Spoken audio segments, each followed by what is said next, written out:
रात का समय था। आसमान में चमकते हुए तारे मानो किसी पुराने खजाने के गुप्त संकेत दे रहे थे। छोटे से गांव बागेश्वर में, जहां लोग सूरज डूबते ही अपने घरों में दुबक जाते थे, वहीं 17 साल की अवनी अपनी खिड़की से बाहर देख रही थी। उसकी आंखों में सपनों का एक पूरा जहान था। अवनी का सपना था एक दिन बड़े शहर में जाकर अपना नाम कमाना। उसे किताबें पढ़ने का शौक था और हर किताब में वह खुद को नायिका की तरह देखती थी। पर गांव की सीमाएं और समाज के बंधन उसकी उड़ान को रोक रहे थे। उसकी माँ हमेशा कहती, बेटी, लड़कियों का काम घर संभालना होता है। ये बड़े बड़े सपने देखना ठीक नहीं, लेकिन अवनी का दिल मानने को तैयार नहीं था। एक दिन गांव में एक मेले का आयोजन हुआ। मेले में शहर से एक लेखक आए थे, जिनका नाम राघव था। उनकी किताबें और जीवन की कहानियां लोगों को प्रेरित करती थीं। अवनी ने जैसे ही सुना कि वह लेखक आए हैं, वह बिना देरी किए मेला पहुंच गई।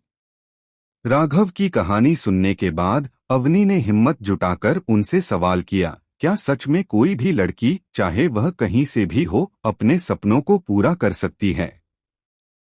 राघव ने मुस्कराते हुए कहा, सपने देखना तुम्हारा अधिकार है। अगर तुम खुद पर विश्वास रखोगी और मेहनत करोगी, तो कोई भी चीज तुम्हें रोक नहीं सकती। याद रखो, दुनिया की हर बड़ी शुरुआत छोटे कदमों से होती है। अवनी को राघव की बातों से हौसला मिला। उसने ठान लिया कि वह भी अपने सपनों को पूरा करने के लिए कदम उठाएगी। रात को वह अपने छोटे से कमरे में बैठी एक योजना बनाने लगी।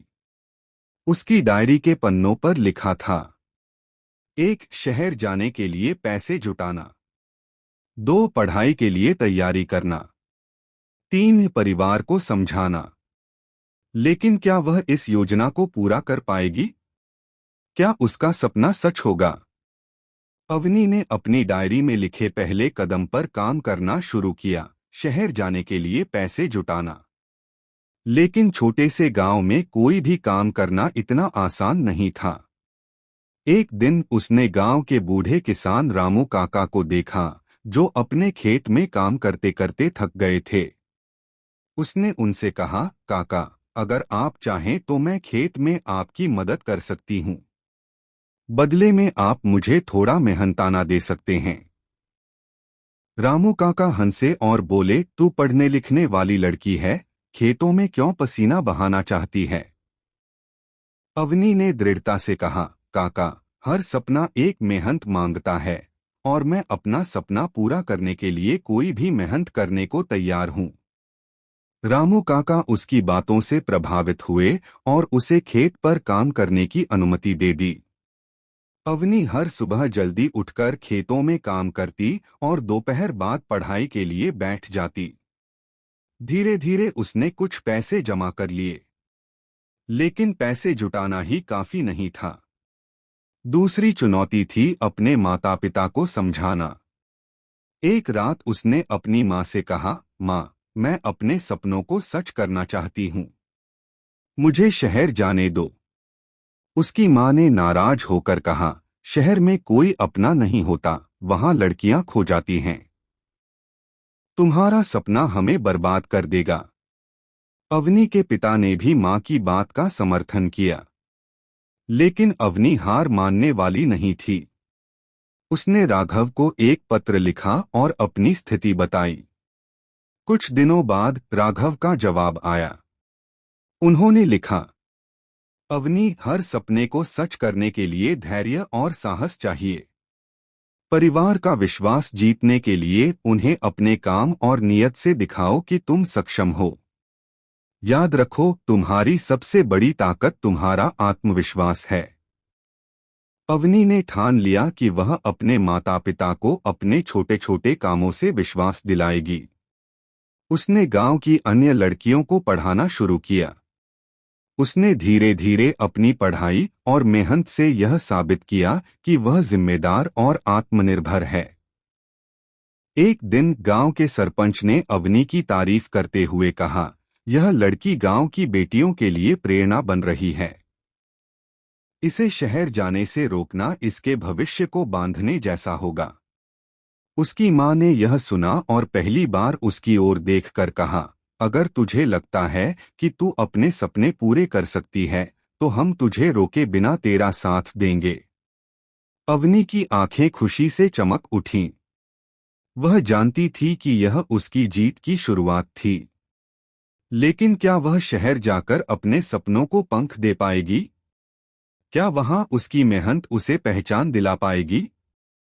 कुछ महीनों बाद वह दिन भी आया जब अवनी ने गांव से विदा ली। उसकी मां ने जाते समय उसकी हथेली में एक छोटी सी थैली रखी जिसमें कुछ रुपए और गांव की मिट्टी थी। मां ने कहा, यह मिट्टी तुझे कभी भूलने न देगी कि तू कहां से आई है। अवनी की आंखों में आंसू थे, लेकिन दिल में जोश था। अवनी शहर पहुंची तो पहली बार उसने ऊंची ऊंची इमारतें, तेज रफ्तार वाली गाड़ियां और भागती दौड़ती भीड़ देखी। यह उसकी कल्पना से भी बड़ा था। लेकिन यहाँ का शोर और अनजान चेहरे उसे डराने लगे। उसे समझ नहीं आ रहा था कि शुरुआत कहाँ से करे। वह एक छोटे से हॉस्टल में रहने लगी और काम की तलाश शुरू कर दी। उसे समझ में आ गया कि यहाँ केवल मेहनत ही उसका सहारा है। कई दिनों तक उसने छोटे मोटे काम किए, कभी एक कैफे में वेट्रेस की नौकरी तो कभी लाइब्रेरी में किताबें सजाने का काम। पहला मौका। एक दिन उसे एक अखबार में विज्ञापन दिखा। शहर की सबसे बड़ी पत्रिका उड़ान में एक लेखन प्रतियोगिता का आयोजन हो रहा था। विजेता को न केवल इनाम मिलेगा बल्कि पत्रिका में काम करने का मौका भी मिलेगा। यह अवनी के लिए बड़ा मौका था। अवनी ने प्रतियोगिता के लिए कहानी लिखने की ठानी। उसने अपनी डायरी निकाली और गांव की जिंदगी, सपनों और संघर्षों पर एक कहानी लिखी।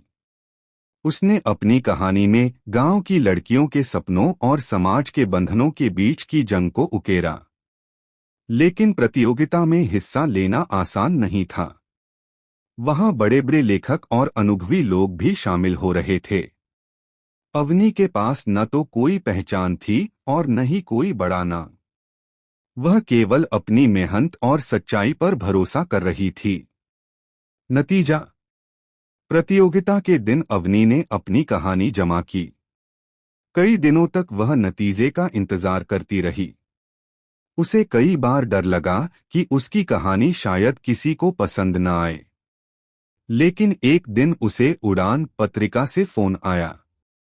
दूसरी ओर की आवाज ने कहा, अवनी, आपकी कहानी ने हमें भावुक कर दिया। आप इस प्रतियोगिता की विजेता हैं। यह सुनते ही अवनी खुशी से रो पड़ी। यह उसकी मेहनत की पहली जीत थी। अब उसे उड़ान पत्रिका में काम करने का मौका मिला था। उसने तुरंत राघव को एक पत्र लिखा और अपनी सफलता की कहानी साझा की। शहर में अवनी का सफर अब शुरू हो चुका था। लेकिन यह सिर्फ शुरुआत थी। उसे अब भी कई नई चुनौतियों और सपनों का सामना कर। अवनी ने उड़ान पत्रिका में काम करना शुरू किया। वह पहले दिन से ही बहुत उत्साहित थी। उसकी डेस्क पर एक कंप्यूटर था और चारों ओर अनुभव से भरे लेखक, संपादक और पत्रकार थे। पहली बार उसे महसूस हुआ कि यह वही जगह है जहां वह हमेशा से होना चाहती थी।